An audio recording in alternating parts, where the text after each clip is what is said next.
Entonces, analizar más en detalle las clasificaciones de obligaciones.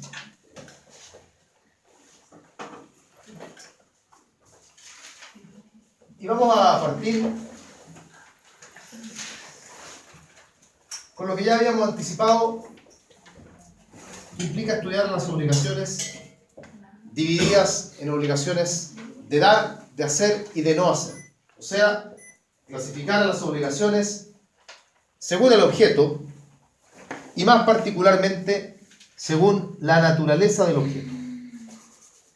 Entre entonces obligaciones de dar, de hacer y de no hacer. Sobre este tema, el código nos aporta bastante poco. No tiene un título, no tiene un párrafo, no están definidas. Hay un tratamiento, sin embargo, que lo podemos rescatar de 3 artículos. La obligación de dar tiene como principal artículo el 1548. 1548. No la define, como ya dije, pero algo ahí al menos nos va a ayudar. La obligación de hacer está en el 1553. Tampoco está definida, pero algún contenido se ofrece ahí. 1553. Y la de no hacer está en el artículo 1555. 1555. Es interesante ya dándose cuenta cómo 1553, obligación de hacer, y el artículo siguiente, el contrato de promesa, que justamente genera obligaciones de hacer, y por eso está establecido ahí el vínculo geográfico de código entre lo que es el contrato de promesa y lo que es la obligación de hacer. Vamos bien. Vamos al concepto en primer lugar. ¿Qué son cada una de estas obligaciones? La obligación de dar no tiene definición legal, ya lo dijimos. Se suele definir indicando que la obligación de dar es aquella en que el deudor debe transferir el dominio de una cosa, se debe transferir el dominio de una cosa o constituir sobre ella algún otro derecho real. Transferir el dominio de una cosa o constituir sobre ella algún otro derecho real.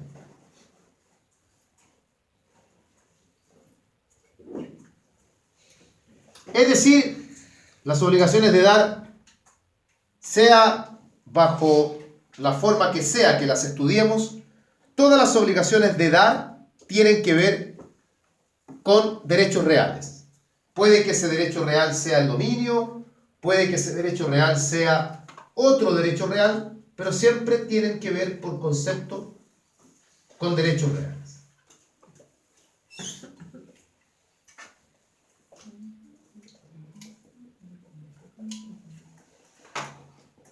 ¿Estamos claros?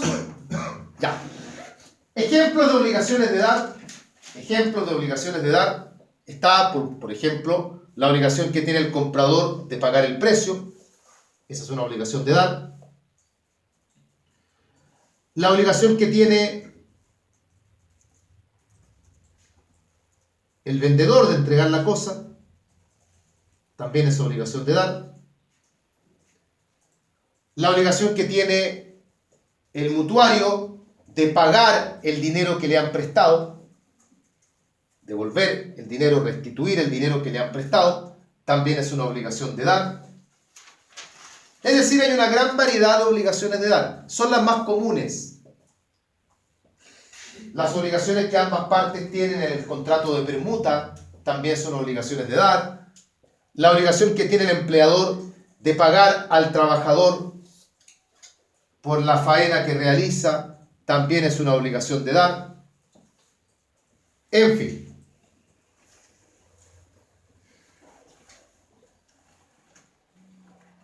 Hasta aquí no habría ningún problema, pero lamentablemente el artículo 1548 se despacha una de esas frases que uno dice en qué mala hora a Andrés Bello se le ocurrió decir lo que dijo de la forma que lo dijo, porque generó en su momento que esto fuese objeto de varios análisis. Hoy día no ya, hoy día el tema está zanjado hace muchos años ya, pero en su momento generó algo de discordia.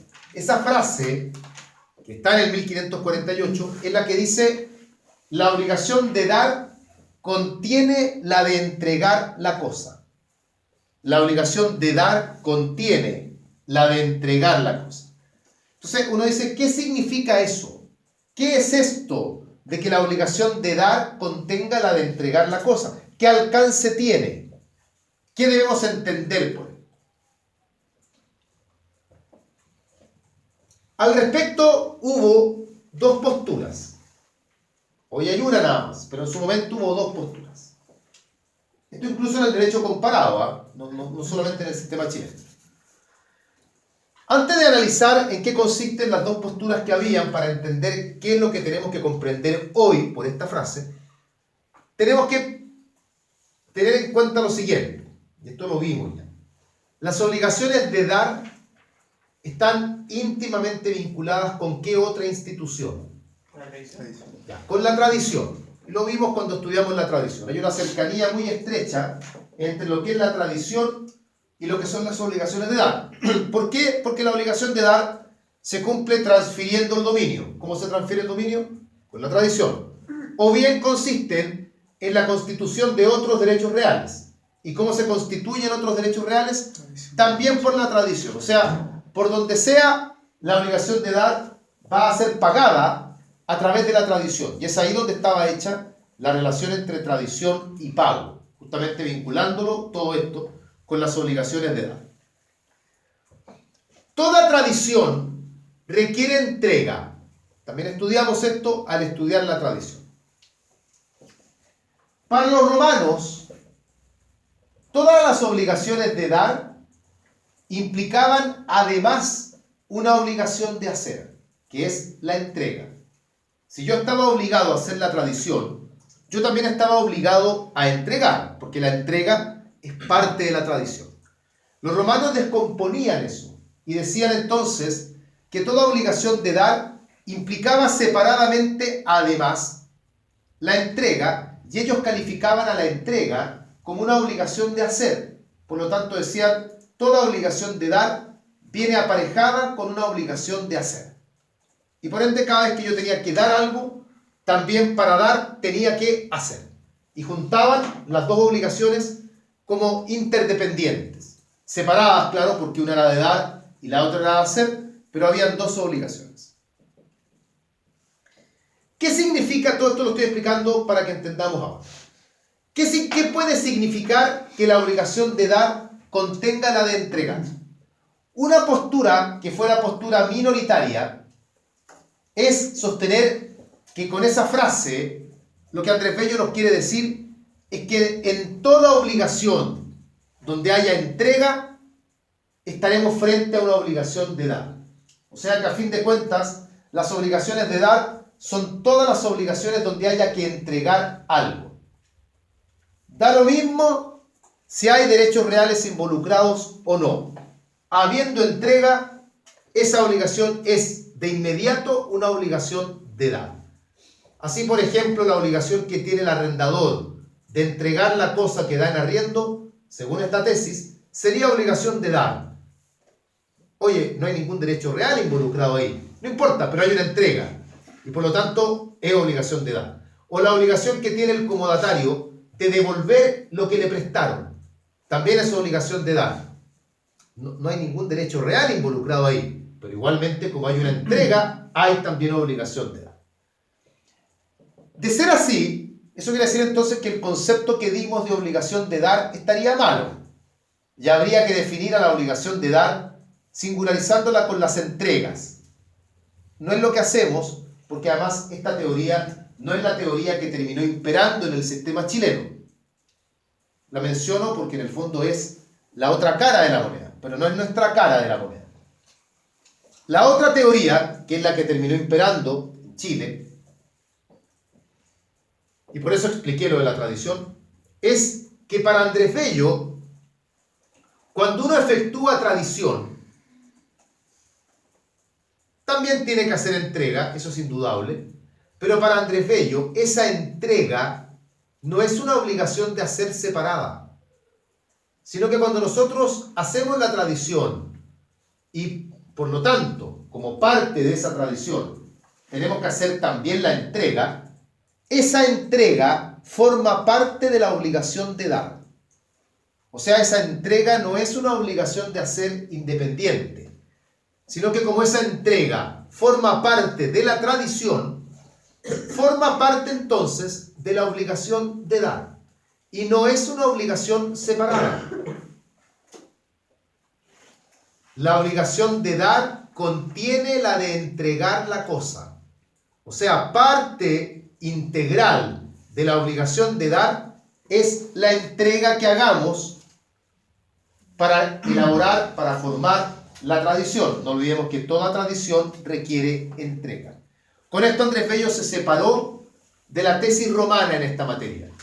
Por eso les expliqué antes, para los romanos la obligación de dar trae aparejada una obligación de hacer también. La entrega es algo material y por algo para los romanos eso era obligación de hacer. Para Andrés Bello entonces la conclusión sería que no es así, sino que toda vez que tenemos que dar, como tenemos que hacer una entrega, esa entrega no es una obligación de hacer independiente, sino que esa entrega forma parte de la obligación de dar. Y esa es la interpretación que se le ha dado, con lo cual nuestro concepto de obligación de dar estaría bien también. Por lo tanto, la obligación del arrendador cuando entrega la cosa no es para nosotros obligación de dar, es obligación de hacer.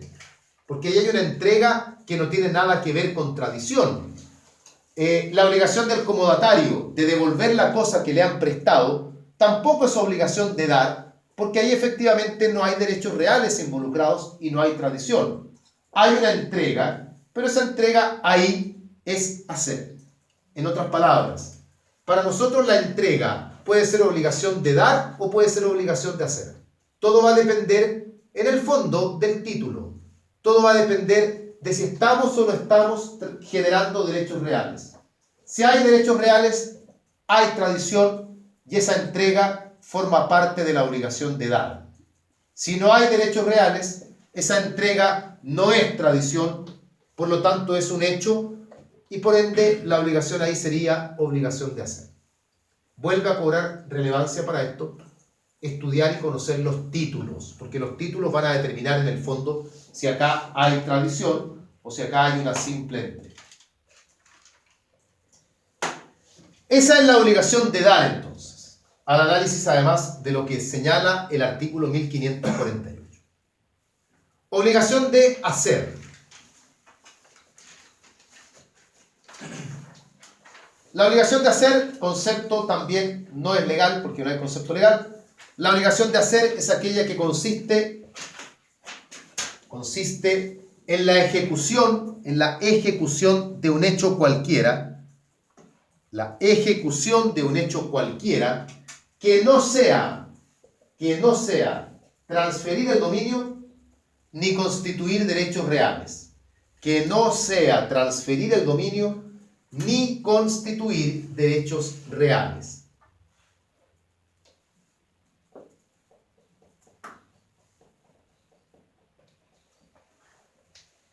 Esto último es para separar a la obligación de dar de la de hacer. Son obligaciones de hacer, por ejemplo, las obligaciones que tienen las partes en el contrato de promesa. No olviden que ahí tienen que celebrar el contrato prometido y esa es una obligación de hacer. La obligación que tiene el mandatario en el mandato también es obligación de hacer. Eso tiene que ejecutar el negocio que se le ha confiado. Y esa es una obligación de hacer también. La obligación que tiene el trabajador en el contrato de trabajo, cumplir con la faena que se le ha encomendado, también es obligación de hacer. La que tiene el arrendador en la prestación de servicios, me refiero al arrendamiento de servicios, donde el arrendador tiene que prestar un determinado servicio, hacer una clase, por ejemplo. Esa es una obligación de hacer. Yo no estoy transfiriendo el dominio de los conocimientos. Sería más fácil así. ¿Ya? La obligación mía consiste simplemente en un hacer. En fin, agreguemos las ya citadas previamente, que es la obligación del arrendador de entregar la cosa que da en arriendo, la obligación del arrendatario de devolver la cosa que le dieron en arriendo, la obligación del comodatario de devolver la cosa que le dieron en comodato, en fin. Todas esas son obligaciones de hacer. Ya vamos a hablar en un momento más de la obligación de hacer. Sí vale la pena destacar que las obligaciones de hacer se pueden descomponer en dos aspectos. Hay un hacer material, como sería pintar un cuadro, construir una casa, levantar una pared. Pero hay también un hacer jurídico, como sería celebrar un contrato o cumplir con el negocio confiado. Igual son hechos, pero son hechos de distintas naturalezas.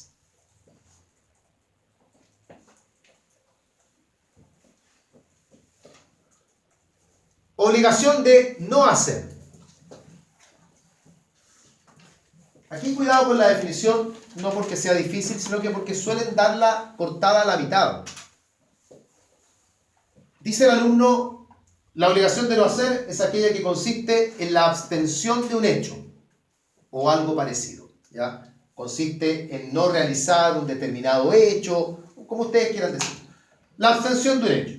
Pero la dejan hasta ahí. Y hasta ahí la definición no está bien todavía, sino que hay que agregar algo. La obligación de no hacer consiste en abstenerse de ejecutar un hecho que de no mediar la obligación sería lícito realizar. Que de no mediar la obligación sería lícito realizar. O sea, la obligación de no hacer nos impone una conducta negativa. Tú no hagas esto, pero tiene que tratarse de algo que sea lícito llevar a cabo. Si por ejemplo en un contrato, imagínense ustedes, contratamos a una persona para que trabaje en una oficina y en el contrato de trabajo se incorpora una cláusula que dice el trabajador no podrá golpear al resto de los miembros de la oficina. El trabajador no podrá someter a abusos sexuales a las secretarias. El trabajador, no podrá llevarse a su casa los materiales de oficina que no le pertenecen. Independiente que el contrato puede decir todo eso está prohibido por ley, ¿ya? Los estudiantes no pueden fumar en la sala de clases. Eso está prohibido por ley. Eso no es una obligación de no hacer. Hay una norma legal que impide ejecutar esas conductas. La idea de la obligación de no hacer es que se tiene que tratar de algo que lícitamente se pueda hacer, pero que uno se ve impedido de hacerlo solo porque hay una obligación que lo impide. Volviendo al contrato de trabajo, por ejemplo, que al trabajador le digan, mientras usted trabaje aquí, no puede trabajar en otra empresa de rubro similar.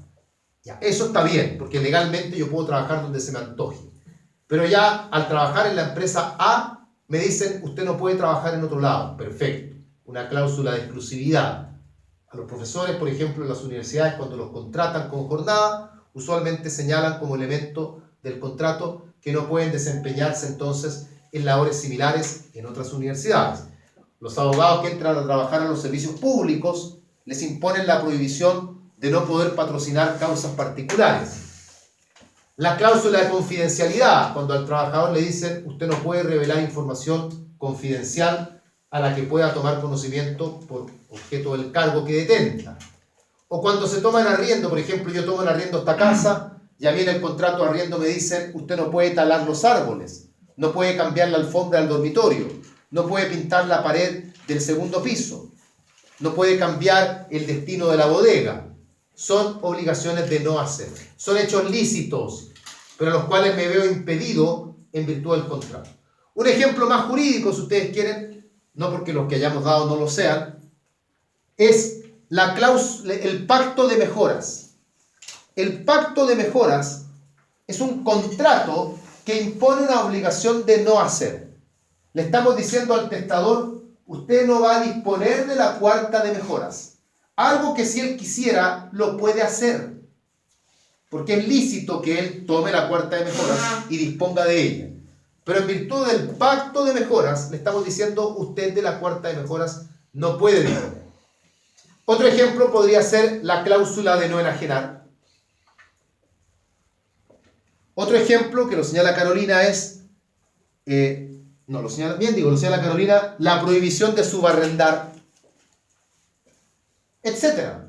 Sí, hay varios ejemplos de obligaciones de no hacer, pero tiene que tratarse siempre de hechos que sean, en principio, hechos lícitos. Esta es la clasificación entre obligaciones de dar, de hacer y de no hacer en lo que refiere a concepto y ejemplos. Pero falta, para terminar con esto, falta lo más importante.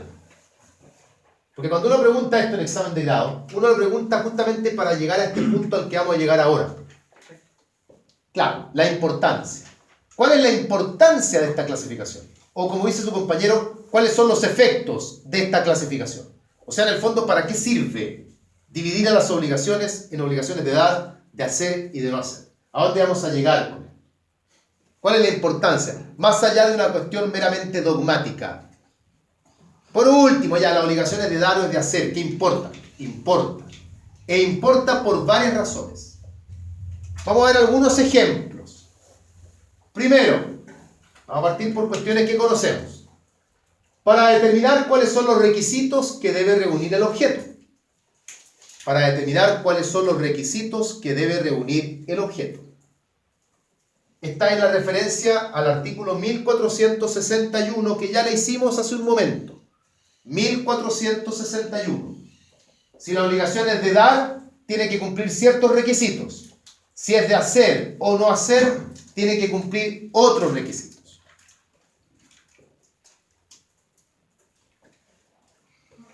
Una segunda importancia.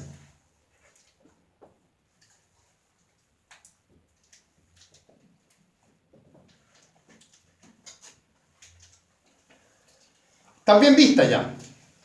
Para determinar la naturaleza de las acciones. Para determinar la naturaleza de las acciones. Esto dice relación con si las acciones van a ser acciones muebles o inmuebles. ¿Será la acción una acción mueble o inmueble? Así entonces, en las obligaciones de dar,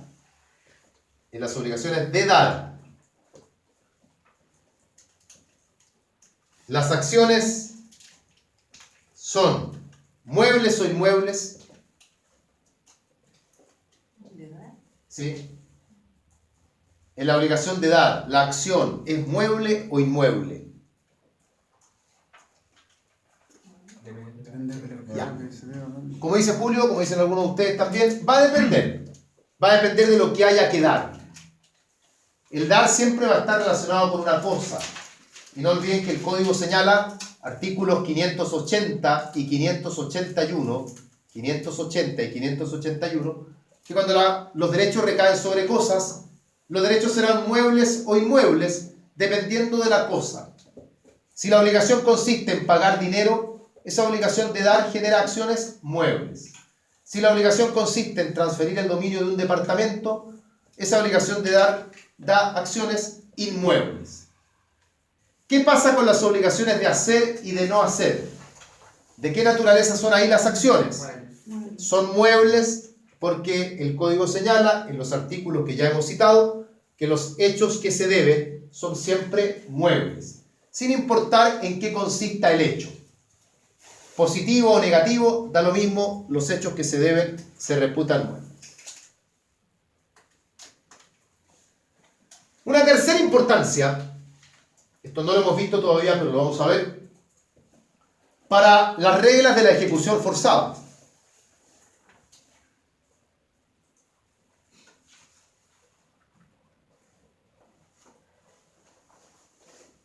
Para las reglas de la ejecución forzada.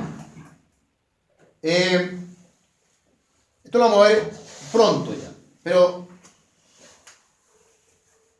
primero que todo, procesalmente, es posible que recuerden que en materia de juicio ejecutivo hay juicio ejecutivo distinto para obligaciones de dar, para obligaciones de hacer y para obligaciones de no hacer. Lo que revela que ahí ya a nivel instrumental, o sea, procesal, ya hay una diferencia en cuanto a la ejecución forzada de cada tipo de obligación. Pero además de eso, el Código Civil da algunas reglas distintas. Y ahí justamente es donde van a surgir los artículos que hemos citado antes, el 1553 y el 1555. El 1553 señala qué hace el acreedor cuando no le cumplen las obligaciones de hacer. Y el 1555, qué hace el acreedor cuando le incumplen las obligaciones de no hacer. Respecto a las de dar, el Código Civil no da ninguna regla especial, pero sí las da para las obligaciones de hacer y las de no hacer. ¿Qué artículo? 1553 y 1555 respectivamente. Y lo veremos con calma más adelante.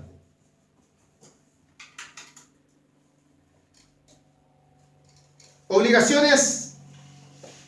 Sigamos con la importancia. Cuarta. Sí.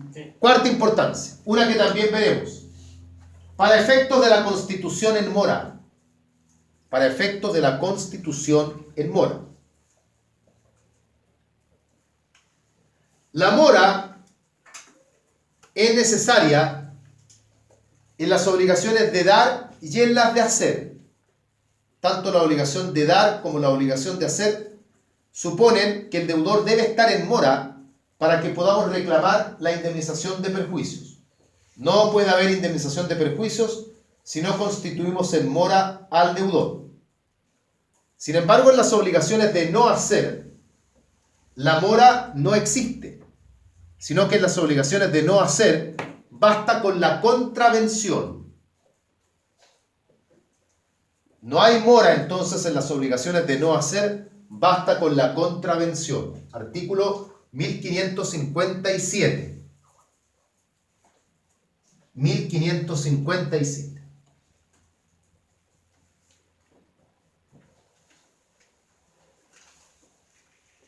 Basta con la contravención.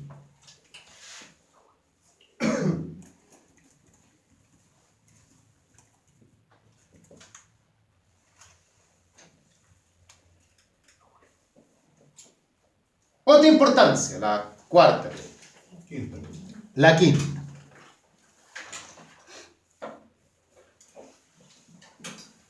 En lo relativo a el efecto de la fuerza mayor o caso fortuito. El efecto de la fuerza mayor o caso fortuito.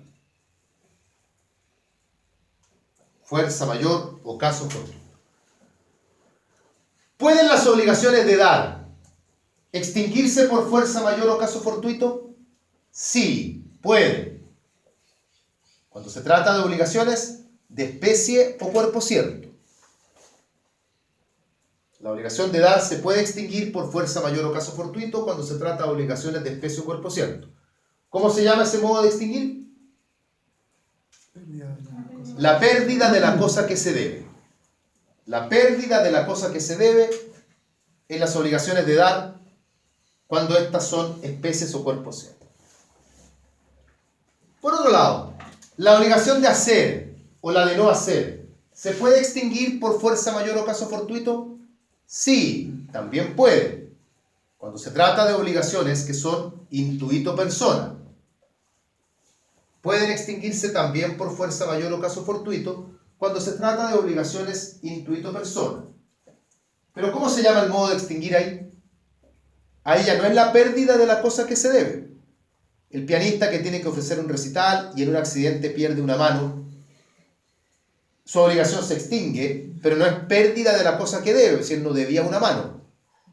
Entonces, ¿cuál es el modo de extinguir ahí? Está tratado en el Código de Procedimiento Civil y se llama imposibilidad en la ejecución. Imposibilidad en la ejecución, Código de Procedimiento Civil. ¿La imposibilidad? Imposibilidad en la ejecución, también por fuerza mayor o caso fortuito. Una última importancia, que podría haber perfectamente haber estado en el primer lugar, porque es tal vez, no sé si la más relevante, pero una de las más relevantes. Lo veremos también en un par de clases más. En las obligaciones de dar, no se puede reclamar la indemnización compensatoria sin primero reclamar el cumplimiento de la obligación. En las obligaciones de dar, para reclamar la indemnización compensatoria, primero tenemos que demandar el cumplimiento de la obligación. En otras palabras, la indemnización compensatoria es subsidiaria. Yo no puedo llegar y reclamar la indemnización, sino que primero yo tengo que demandar. Páguenme lo que me deben y si no se puede, indemnícenme. Pero yo no puedo llegar y pedir la indemnización de inmediato. Juan me tiene que entregar un caballo. Ah, no, que me pague el caballo mejor. No, yo tengo que demandarlo para que me entregue el caballo. Y si el caballo no se puede entregar, recién ahí aparece la indemnización compensatoria. Tiene un carácter subsidiario. En cambio, en las obligaciones de hacer y las de no hacer, uno puede demandar la indemnización compensatoria de inmediato. Juan tenía que venir a pintar la piscina y no vino, yo demando la indemnización de inmediato. No tengo que primero pedir que venga y luego, si no viene, pedir indemnización. No. Yo puedo reclamar de inmediato la indemnización de perjuicios. Y eso lo destacan justamente los artículos 1553 y 1555. 1553 y 1555 destacan aquí.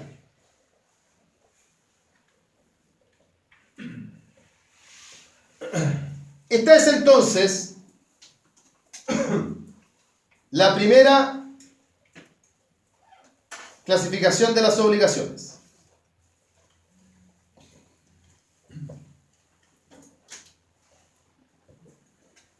Segunda clasificación, ya la veremos mañana.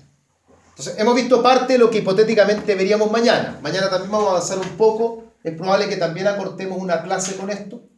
Así que al final va a llegar un momento, creo, en el que vamos a tener 2 clases en la cuenta de ahorro. ¿Ya? Porque hay una que también la ahorramos por ahí en temas de bienes. La vamos a guardar porque puede que eventualmente haya algún imponderable por ahí o algo. Entonces es bueno tener eso por ahí por si acaso.